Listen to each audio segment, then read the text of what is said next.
అందరికీ నమస్కారం అండి. ఈరోజు మనం మేషరాశి వారి యొక్క జాతక ఫలితాలు తెలుసుకోబోతున్నాము. మేషరాశి వారికి నవంబర్ 27 అనగా గురువారం నాడు వీరి యొక్క జాతక ఫలితాలను తెలుసుకోబోతున్నాం. అయితే మేషరాశిలో ఎవరైతే ఇప్పుడే కొత్తగా మన ఛానల్ చూస్తున్నారో దయచేసి ఛానల్ సబ్స్క్రైబ్ చేసుకొని వీడియోకి లైక్ చేసి సపోర్ట్ చేయడం మాత్రం మర్చిపోకండి. మరి వీడియోని ఎక్కడ కూడా స్క్రిప్ట్ చేయకుండా చివరి చూసినట్లయితేనే మీకైతే పూర్తిగా అర్థమవుతుంది. రేపటి రోజున మీ యొక్క రాశి ఫలితాల ప్రకారం మీకు ఏ విధంగా ఉండబోతుందో తప్పకుండా తెలుసుకుందాము. మరి అంతకన్నా ముందుగా ప్రతి ఒక్కరికి కూడా ఏదో సమస్య ఉంటుందండి. సమస్యలు అంటే ఏమంటారు కదా, అంటే ప్రేమ, పెళ్లి, ఉద్యోగం, వ్యాపారం, ప్రేమించి మోసపోవటము, నాగదోషము, సంతానం లేకపోవటము, భార్యాభర్తల మధ్య గొడవలు, ధనం లేకపోవటము, రాజకీయము, కోర్టు సమస్యలు, మీ మీద చెడు ప్రయోగాలు చేయటము, ఇలా ప్రతి ఒక్కరు కూడా ఏదో సమస్య ఉంటూనే ఉంటుంది. అయితే ఎక్కడెక్కడికో వెళ్ళి జ్యోతిష్యం చెప్పించుకొని నిరాశ చెంది ఉంటే ఒక్కసారి మన గురుగారిని కాంటాక్ట్ అవ్వండి. సకల సమస్యల పరిష్కారం శ్రీ త్రిముఖ దుర్గాదేవి ఆశీస్సులతో జ్యోతిష్యం చెప్పను. మన గురుగారి పేరు వచ్చి కుమార్ స్వామి గారండి. మీరు సంప్రదించిన ఫోన్ నెంబర్ 9381918252. చాలా నమ్మకమైన గురుగారండి. మన గురుగారు స్త్రీ పురుష వశీకరణ చెట్లో చాలా ప్రత్యేకత గలవారు. మీకు ఎటువంటి సమస్యలున్నా నమ్మకంతో ఒకసారి ప్రయత్నించండి. దూర ప్రాంతాలు ఉన్న వారికి కూడా ఫోన్ ద్వారా జ్యోతిష్యం చెప్తారు. నమ్మకంతో ఒకసారి ప్రయత్నం చూస్తే మీకే అర్థమవుతుందండి. ఈ గురువుగారి ద్వారా చాలా మంది కూడా లబ్ధి పొందారు. మేము కూడా మాకున్న సమస్యల్ని ఈ గురువుగారి ద్వారా పరిష్కరించుకున్నాము. మీరు కూడా నమ్మకంతో ఒకసారి ప్రయత్నించండి. 100% గంటల పరిష్కారం చూపిస్తారు. ఒక్కసారి ప్రయత్నించండి. ఇక వివరాలకు వస్తే కనుక ముందుగా ఈ రాశి వారి యొక్క మనస్తత్వం కనుక మనం గమనించినట్లయితే ఈ రాశి వారు చాలా మంచి వ్యక్తులండి. చాలా బుద్ధిమంతులు కూడా చెప్పుకోవచ్చు. మనసులోది ఎవరికి చెప్పరు. ప్రశాంతంగా వీరు కొన్ని క్షణాలు గడపాలని ప్రతి ఒక్కరు కూడా ఆకర్షించేలాగా వీరుంటారు. వీరి మాట కూడా చాలా బాగుంటుంది. రేపటి రోజు వీరు నూతన వ్యక్తుల పరిచయాలు ఎంతగానో సంతోషాన్ని ఇస్తాయి. వాహన యోగం ఖచ్చితంగా ఉందండి. వ్యాపారాల్లో చిక్కులు తొలగిపోయి లాభాల బాటలు వేస్తాయి. ఉద్యోగాల్లో మీకు ఎదురు ఉండదు. కళారంగం వారికి సన్మానాలు ఉంటాయి. దానికి సంబంధించిన శుభవార్తలు రేపటి రోజున వినడానికి గల కారణము మీ యొక్క గోచారం, మీ యొక్క గోచారస్థితితో పాటుగా మీ యొక్క మంచి మనసు, మీ యొక్క చల్లని చూపు, ఎదుటివారితో మీ యొక్క మంచి మంచి మాటలు, ఈ యొక్క మంచి మనస్తత్వం ఇలా చెప్పుకుంటూ పోతే ఈ రాశి వారికి ఈ యోగం సరిపోదండి. అంత మంచి జాతకం చెప్పుకోవచ్చు. అలాగే ఈ రాశి వారి తత్వం కూడా చాలా మాట్లాడినా కూడా ఆశ్చర్యపోతాము. అంత మంచి వ్యక్తులండి. కనుకనే వీరి జీవితంలోకి ఈ వ్యక్తి రాక రేపటి రోజున సానుకూల ప్రభావాన్ని కలిగించబోతుంది. మీరు వింటుంది నిజంగానే అక్షరాల సత్యం అండి. వివాహితులకైతే రేపటి రోజున కొన్ని తీపి చేదు అనుభవాలు ఉండవచ్చు. మనం కంటితో చూసేదాన్ని కొన్నిసార్లు నమ్మకూడదు. కంటితో చూసి మనం నమ్మి ఆ యొక్క బాధను రెట్టింపు చేసుకోకూడదు. రేపటి రోజున ఈ పరిస్థితి ఈ రాశి వారికి రాబోతుంది. చాలా కాలంగా పెండింగ్లో ఉన్నటువంటి ఆస్తి ఒప్పందాన్ని పూర్తి చేయడంలో విజయం సాధించవచ్చు. మీ పిల్లల ఆరోగ్యం పట్ల జాగ్రత్త. ప్రయాణాల్లో రేపటి రోజున అలసిపోతారు. మీరు చేయబోయే యాత్రకు మానసికంగా సిద్ధంగా ఉండండి. రేపటి రోజున సానుకూల ఫలితాలే వస్తున్నాయి. మీ పనికి సంబంధించిన కొంతమంది పెద్ద పెద్ద వ్యక్తుల్ని కలిసే అవకాశం అయితే ఉంది. విద్యార్థులకు మీ యొక్క ఏదో మానసిక భారము నుంచి ఉపశమనం లభిస్తుంది. మీరు చెప్పే దాని గురించి ఎదుటి వ్యక్తులతో రేపటి రోజున వాదనకు దిగొచ్చు. వారు బంధువులైనా, స్నేహితులైనా, సహచరులైనా మీ వాదన వలన ఎదుటివారి నుంచి చాలా వరకు వ్యతిరేకత వస్తుంది. జాగ్రత్త. మీ పని ఏదైనా చాలా కాలంగా పెండింగ్లో ఉంటే కనుక అది కూడా పూర్తవుతుంది. మీరు మీ ప్రత్యర్థుల ప్రభావానికి గురి కాకుండా ఉండండి. వారి కదలిక అర్థం చేసుకోండి. జీవిత భాగస్వామితో చర్చించడం వల్ల అనేక సమస్యలు పరిష్కారం అవుతాయి. అనవసర విషయాలకు ప్రాముఖ్యత ఇవ్వడం మానుకోండి.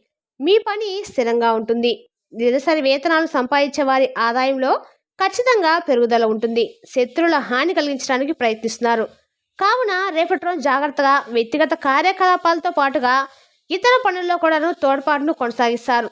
రేపటి రోజున మీ యొక్క పనిపై శ్రద్ధ ఎక్కువ వహించండి. ఇది మీ భవిష్యత్తుకు ప్రయోజనకరంగా అయితే ఉంటుంది. కళాత్మక పనులపై ఆసక్తి పెరుగుతుంది. వివాదాస్పద విషయాలకు రేపటి రోజు దూరంగా ఉండండి. ఎవరి మాటలను సహించకూడదు. లేకుంటే ఎటువంటి కారణం లేకుండానే కొంతమంది మీపైన ఆధిపత్యం చెలాయించవచ్చు. మాటకు మాట సమాధానం చెప్పండి. ఓర్పుగా, సహనంగా, తెలివిగా చెప్పండి. కుటుంబంలోని ఒకరి ఆరోగ్యం గురించి చింత రేపటి రోజు ఎక్కువ ఉండబోతుంది. వారిని జాగ్రత్తగా చూసుకోండి. వ్యాపార పని వ్యవస్థను మార్చడానికి రేపటి రోజున సమయాన్ని కేటాయిస్తారు. ప్రస్తుత పరిస్థితుల దృష్ట్యా వ్యాపార కార్యకలాపాలు తీవ్రంగా అంచనా వేయాల్సి ఉంటుంది. ప్రభావవంతమైన వ్యక్తులతో స్నేహపూర్వక సంబంధాలు కొనసాగించడం మేలు. వారి సహకారంతో వ్యాపార పరిస్థితి మెరుగుపడుతుంది. కానీ వివాహేతర సంబంధాల ప్రభావం మీ యొక్క ఇంటి శాంతి మరియు ఆనందానికి భంగం కలిగించవచ్చు. కావున ఇటువంటి విషయాల్లో అప్రమత్తంగా ఉంటూ మిమ్మల్ని మీరు జాగ్రత్తగా చూసుకోండి. పనిలో నిర్లక్ష్యం వల్ల అధికారుల యొక్క ఆగ్రహం ఎక్కువవుతుంది. సహచరుల సహకారం లోపిస్తుంది. అలాగే నిరుద్యోగులకు ఉద్యోగ అవకాశాలు ఆలస్యమవుతాయి. వ్యాపారంలో పోటీ పెరగడంతో కాస్త నష్టపోవచ్చు. శత్రువులు హాని కలిగించడానికి చాలా కుటుంబ సంయుక్తులైతే పండుతున్నారు. రేపటి రోజున తప్పుడు మాటలు ఆలకించడం మానుకోండి. మీ పనులు మీరు పూర్తి చేసుకుంటూ వెళ్ళండి. ఎవరో ఏదో చెప్పారని ఒకరి గురించి ఇంకొకరి వద్ద అటువంటి చర్చ వార్తలను చేరవేయడం మానుకోండి. రేపటి రోజున రాత్రి 9 గంటల ప్రిషల్లోపు ఒక చెడు సంఘటన జరగబోతుంది. చావు వార్త. అది ఏమిటంటే కనుక ఖచ్చితంగా మీరు చేసిన తప్పు కావచ్చు, మీ వల్ల చేయించబడిన తప్పు కావచ్చు, మీ అపార్థం కావచ్చు, ఎవరో ఏదో చెప్పారని ఆ మాట నమ్మి ఇంకొకరిని చెప్పడం కావచ్చు, లేదా ఆ మాటలు భుజాన్ని ఎత్తుకొని మీరు మీ యొక్క కుటుంబ సభ్యులతో గొడవ పడడం కావచ్చు. అంటే ఎవరు ఏదో మూడో వ్యక్తి ఏదో చెప్పారంటూ మీరు భార్యాభర్తలు కావచ్చు, లేదా మీ యొక్క తల్లిదండ్రులతో కావచ్చు, తోడబుట్టిన వారితో కావచ్చు, ఎవరితో అయినా సరే రేపు స్నేహితులతో కూడా కావచ్చు. రేపటి రోజున కంటికి కనుమరుగు అవుతుంది. వాగ్వాదానికి దిగడం లాంటివి ఇలా అస్సలు చేయకూడదు. ఎవరైనా ఏదైనా చెప్తే కనుక అది మోసుకొని వెళ్ళి ఇంకొకరికి చెప్పే ప్రయత్నం మాత్రం అస్సలు మీరు చేయకూడదు. రేపటి రోజున మీ మాటల విషయంలో చాలా జాగ్రత్తగా ఉండండి. ఉంటే ఓర్పుగా ఉండండి, లేదా మౌనంగా ఉండండి. అదీ కాకపోతే ఒంటరిగా ఉండండి. వారే వినడానికి 4 మాటలు జోడిస్తారు. మీరు వారు చెప్పింది ఇంకో 4 మాటలు జోడించి వక్రీకరించి చెప్పకపోయినా మీరు గ్రహించలేక వారు చెప్పింది నిజం అనుకొని ఆ అబద్ధాలు మోసుకెళ్ళి ఇంకొకరు చెప్తారు. ఇలా గ్రహించలేక చెప్పడమే మీ యొక్క పరువు పోయే పనండి. ఇలా పరువు పోవడమే కాకుండా మీరు చెప్పిన మాటల ధోరణి వల్ల ఎదుటివారికి బాధ కలుగుతుంది. ఇది అక్షర సత్యం. ఇదే సత్యం కూడా. ఆ బాధ కలిగిన వ్యక్తి ఫోన్ చేసి మిమ్మల్ని పురాణం ఆలకించవచ్చు, లేదా మీ గురించి అందరికి చెడుగా చెప్పచ్చు, లేదా వారి యొక్క బాధ వ్యక్తపరుస్తూ మీతో గొడవకు దిగొచ్చు. ఇలా ఏదైనా జరగచ్చు. దాన్ని అన్నట్లుగా చిత్రీకరించిన, లేదా జరగని విషయాలు జరిగినట్లుగా మీరు చెప్పిన మాటలను భుజానికి ఎత్తుకొని వాగ్వాదం మీ యొక్క బంధాలతో పెట్టుకోవడం కూడా జరగవచ్చు. ఇలా ఏదైనా రేపటి రోజు జరుగుతుంది. కావున మీరే జాగ్రత్తగా ఉండండి. మీ యొక్క మాటలతో మీ యొక్క బంధాలతో రేపటి రోజున ఒక అడుగు వెనక్కి వేసి ఒంటరిగా ఉండండి.